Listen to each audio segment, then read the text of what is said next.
Good morning and welcome to the Safe Communities Committee for September 29th. Starting a few minutes late, we wanted to make sure we had the benefit of having all of our committee members on with us. Some were finishing up another meeting, and one is having some tech issues, but I think they've resolved them and should be joining us any second now. So we will start with introductions to my left in the room, and then we'll go through committee members, other council members on the call, staff, and community input group, and any other guests. Mr. Rios. Federico Rios, Office of Equity, Mobility, and Immigrant Integration. Vi Lyles, Mayor. Johnny Jennings, Chief of Police. Marcus Jones, City Manager. Larkin Eggleston, Committee Chair. Renata Jackson, Office of Constituent Services.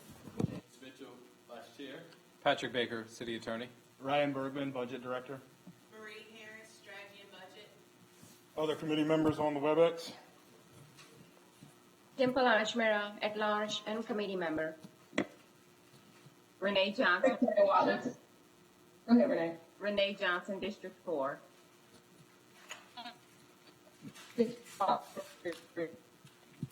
I don't know if other people had the trouble hearing Ms. Watlington that we did here in the room, but Victoria Watlington, council member from District 3 and committee member, is on, and if we can check what's going on with her audio, I would appreciate it. Other council members that have joined us on the WebEx?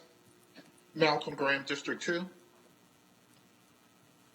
Todd Picard, District 6. Community input group members? Ms. Otley, I believe you're muted. Hey, this is Tanya Jameson from the Community Input Group. Cass Otley, Group 4.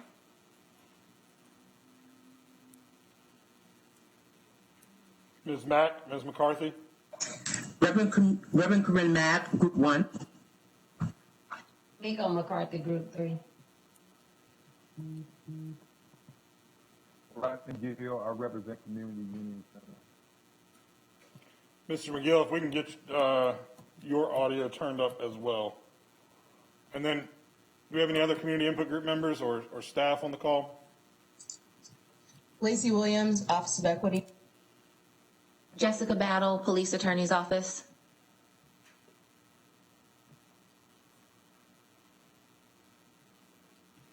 All right. If that's everybody, we'll get started. We've got a lot on the agenda today, as you can see, and this is sort of the culmination of a lot of the work that the community input group and this committee has been doing for, I suppose, about 3 months now. The next step in the process of all of this work will be October 5th, 6 days from now, Monday. The council will have a all-day kind of annual strategy session on October 5th, and a large portion of that day will be dedicated to the work around community safety. So we've already got one thing that has come forward from this committee to the full council, which I'll remind you of. In August, we recommended to the full council an update to the city's ordinance to enable neglect of duty violations be reviewed by the Citizens Review Board. That motion passed unanimously back in August. That will be one of the things that we discuss on October 5th, Monday, at that day-long strategy session. There will undoubtedly be others that come from today. Some of the things that we'll discuss on October 5th will likely require or need a pretty robust dialogue on the 5th amongst the entire council. So one of the things that I'll kind of plant the seed for is, if we get to something today, we're going to hear from several of the leaders in our different breakout groups from our community input group. If we get into a topic that might be something we want to consider policy change on as a full council, and we think that that's going to take 30, 45, 60 minutes worth of dialogue and debate amongst the committee, or for that matter, the council on the 5th, we could move forward an issue, whether or not we move it forward with a recommendation or not. We can move it forward to October 5th so that we can have that full council debate and dialogue then, if we think that it will preclude us from getting to everything on our agenda today. So we'll play that by ear as we go along and see how quickly we move through this agenda. But I don't want us to spend an hour debating one topic at the top of the agenda and then run out of time at the end of the agenda and not be able to receive all the information from the leaders in our community input group that we need to today prior to our discussion on the 5th. So it's critical that we get through this agenda, and we do have a hard stop at 2. There's a budget meeting that's coming behind us this afternoon at 2:30. So we have to stop at 2, and we have to get through this agenda. So try to help me with that as we go through. And we'll lead off with Mr. Jones, Mr. Bergman, and some policy updates from Chief Jennings before we dive into the report outs from our community input group. Mr. Jones. Thank you, Mr. Chair, and thank you, Mr. Vice Chair. Today, what we will have is, I'll give you a quick overview of the agenda before I turn it over to Ryan and then Chief Jennings. For the most part, we will have some updates for you, as well as updates from the community input groups, and Federico will lead that. And then, as the chair mentioned, at the end of our discussion today, we'll talk about considerations of initial recommendations, as well as the discussion for the next steps. I always try to frame something before we step into a meeting, and I want to start by thanking everybody from the community input groups. The information that we received has been invaluable. It's great to see many of you on the screen here today. As the chair said, there will be a discussion at the strategy session meeting on the October the 5th. But it's also important to note that this is not the only committee that is working on issues that's related to what I would call violence reduction, as well as just safe communities. We have, I know that the vice chair, who's the chair of Workforce and Business Development, had a robust discussion yesterday. The Mayor Pro Tem, who chairs our Transportation and Planning and Environment Committee, had a robust discussion also.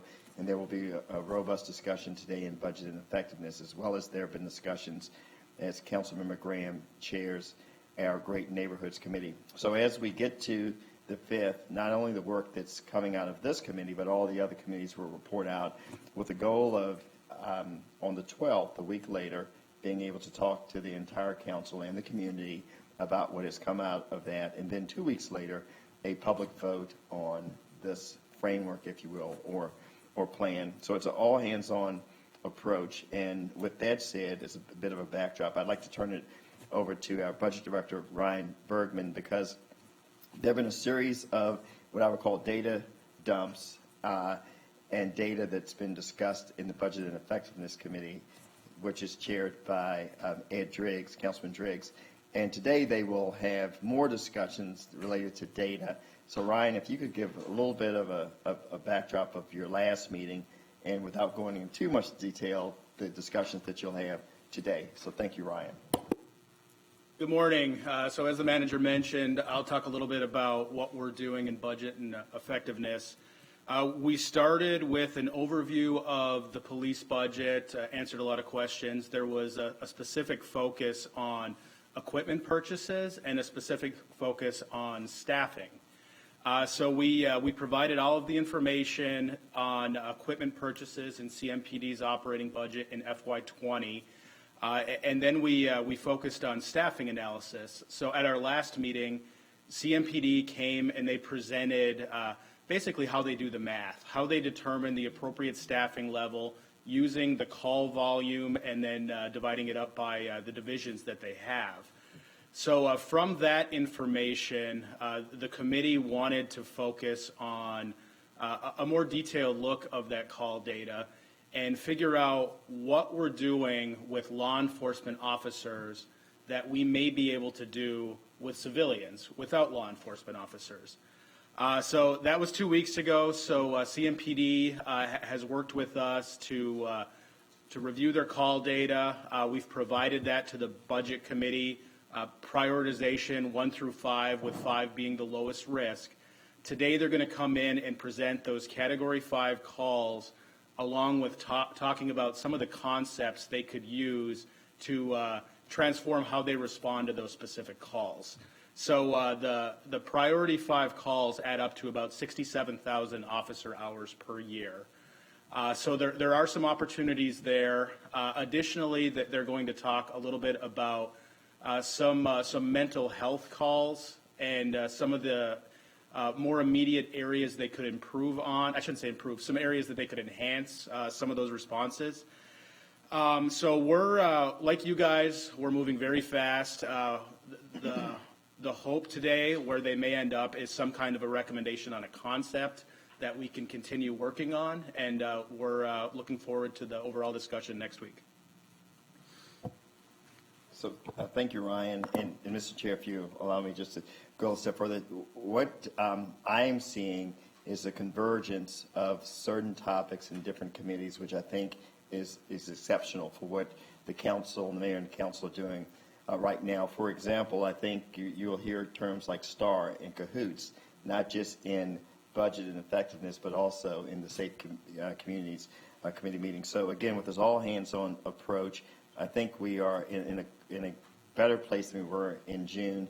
And the last thing I'll say is that it was a pretty aggressive 12-week agenda that was put out there. But after today, all of the topics that started off on that agenda will have been touched either through this committee or through this community input group. So again, thanks a great deal for the community input group and Federico for your hard work to get us to a place where we can have these discussions. And again, thank you, Ryan. And so, Mr. Chair, I'd love to turn it over to the Chief for a couple of updates also. I would as well. Thank you, Mr. Manager, Mr. Chair. Just a couple of updates for some policy changes within CMPD. As you know, we continue to look at things that are going on nationally that we look at our policies and things that we can change as well. I'm going to start out. There were two specifically that I want to speak on today that we have either already done or in the process of doing.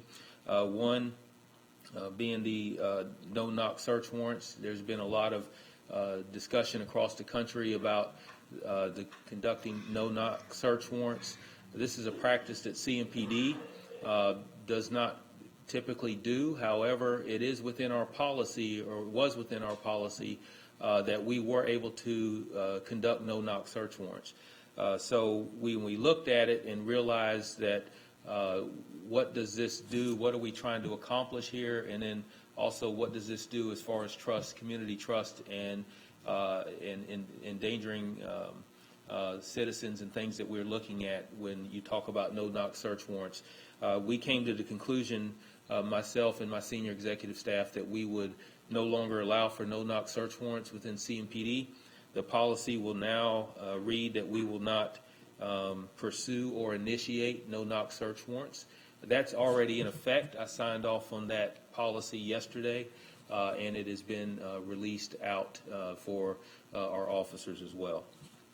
The second thing is discussion on our riot control agents when it comes to CS gas and OC gas when you're talking crowd dispersals.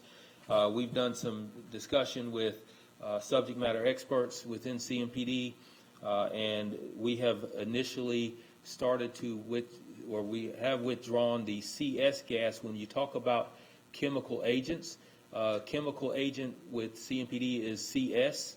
The OC is a natural irritant. So we have pulled the chemical agent when it comes to riot control and dispersal of crowds, that we no longer will be using CS. However, we will have OC, and there's also an aerosol form of that as well. But policy will allow for the canisters of OC for dispersal, but no longer for CS.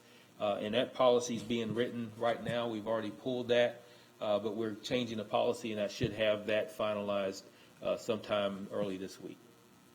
And to put a point on that, Chief, the CS is what has been commonly referred to of late as, well, I guess, and probably forever, as tear gas by most folks. Yeah, I believe some people refer to anything that's an irritant and smoke as tear gas, but that's when you talk about chemical agents, that's what the CS is. When people say they're dispersing chemical agents, CS. OC is nothing more than the OC that you spray. Pepper spray that you could buy at Walmart. Exactly, and it's the same level, if not less, than what you can actually purchase as an individual. And the CS has a little bit more effect, and then also a wider dispersal area when you deploy it. So the OC is a natural agent made out of peppers, basically. So. Well, Chief, thank you. I'll be the first to say, and hopefully not the last, I think you so far in your tenure as the leader of CMPD have demonstrated a willingness to review things that the community and the council and you think could be improved in our department and make those changes without having to be forced to make those changes. And I think it certainly gives me a great deal of trust and hope that we're moving in the right direction on this. And I think no-knock warrants and I'm going to call it tear gas because that's what everybody else calls it, taking those off the table, to me, responds to something that's very top of mind right now, and that I think is highly important to our community. And I think it's a great next step to rebuilding trust with the community. So I, for one, am very appreciative of you taking those actions as the chief, without the need for there to be some sort of a mandate, but just because you saw it and realized it was the right thing to do, and that it gets us closer to where we all want to be. Ms. Johnson has got her hand up. Ms. Johnson? I just want to publicly thank you also, Chief Jennings. These are great steps and proactive. So thank you for that. It's major, and I'm excited about it. I hope it does build public trust and shows that we are listening, and you are listening. So thank you. Thank you. I appreciate it. Mr. Jones, do you have anything else before we allow our community input group to give us some feedback on the different topics they've been covering? No, sir. Then, Mr. Rios, if you'd like to tee us up for our first report out from the CIG. I would love to. Thank you, Chair, Vice Chair, Mr. Manager, and Mayor. I will, if it's okay, I'm just going to go over quickly. We had 2 meetings since the last time we met as a Safe Communities Committee, and so I wanted to ensure that you all had an overview. I will do this as expeditiously as possible considering our time constraints. Gerard James, an independent policy analyst and researcher, met with the community input group on September 17th, and you will hear a bit of his recommendations as presented by Group 3's representative, Miko McCarthy, today, but I just wanted to give an overview on what he spoke about. Mr. James presented on crisis intervention teams as a primary response in North Carolina, and the fact that that intervention has gotten a lot of attention recently. People are in favor, or they tend to favor, a co-response model is what he shared. There were a few questions that he answered through his presentation, including how do we establish a unit addressing the needs of individuals experiencing mental or behavioral health crises? How do we support law enforcement by offering additional mental health crisis units beyond just CIT staff, and in so doing help them better suit the individuals they come across? How do we fund and track initiatives without threatening the administration of emergency management services to citizens? How do we find a way to utilize this while still maintaining the funding of the police? Again, I won't step on Miko's presentation, but there was several data points that were shared, including the mental health incarceration report rate. 17% of the total prison population in North Carolina has a mental health issue, and 47% of patrol officers certified in Charlotte-Mecklenburg Police Department through CIT, 820 CIT trained officers, 911 operators can dispatch CIT officers. So he gave some basics around some of our data points. We did, Mr. Manager, you teed this up earlier, we did do a data dive on CAHOOTS, and the initial information we have on the STAR program, which has been implemented in Denver, Colorado. These initiatives are mobile crisis intervention teams, and they're funded through their police departments. And so we spoke to that. It's a specialist primary responder model, which currently exists in North Carolina, that was also shared, and pilots that had been conducted throughout the state. There was also some discussion around expanding mobile CIT under 911 nonviolent, non-criminal situations. All the members of the committee have that overview, and so I won't, again, I'll leave a good portion of that for your perusal, and again for Ms. McCarthy's presentation in a little bit. On the 24th, our last meeting, we had 2 presenters, and they were both internal to the city of Charlotte. Ryan Bergman, who just spoke earlier, presented on CMPD and the budget. He already shared related to that, so I won't go into a great deal of information there. And then we had a presentation by Sergeant Chris Bustick around CALIA, and that being the accrediting body for CMPD. There were several standards that were listed, over 400 standards in total that CMPD is held accountable to. And Sergeant Bustick, to his credit, actually took time out of his schedule to meet with Rodney McGill, who will be presenting briefly on that today. Great number of questions, a lot of robust materials. As the manager has shared, this work has been done incredibly by this group, and I have been honored to serve in this capacity to assist with this work, and grateful for those individuals that will present out today on their topics. With that, we can begin. So our first topic is police transparency and access to information, which will be presented by Reverend Corinne Mack.